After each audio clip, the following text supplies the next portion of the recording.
তো গাইস আসসালামু আলাইকুম, আপনারা সবাই কেমন আছেন? আজকের এই ভিডিওটিতে কথা বলবো ইউটিউব কাদের ভাইরাল করে বা ইউটিউবে কারা ভাইরাল হতে পারছে আর কারা পারছে না, তারা কেন ইউটিউবে ভাইরাল হতে পারছে না, ইউটিউব কাদের ভিডিওতে মিলিয়ন মিলিয়ন ভিউজ দিচ্ছে। তো চলেন বেশি দেরি না করে ভিডিওটি শুরু করি।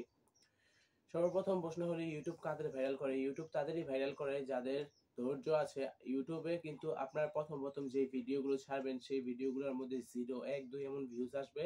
কিন্তু ঠিক 1 থেকে 2 বছর কাজ করার পরে আপনার সেই ভিডিওগুলোর মধ্যেই 10 থেকে 20,000 ভিউজ আসবে এবং আপনি যখন 3 থেকে 4 বছর কাজ করবেন সেগুলোর মধ্যে মিলিয়ন ভিউজ আসবে।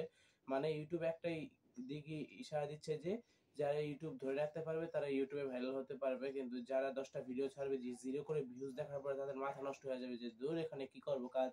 এটা চিন্তা করবে তারাই ভিডিও ভাইরাল হতে পারছে না। তো আজকের ভিডিওটি এই পর্যন্ত। যদি ভিডিওটি একটু ভালো লেগে থাকে তাহলে লাইক, কমেন্ট, সাবস্ক্রাইব করে দিবেন। ধন্যবাদ।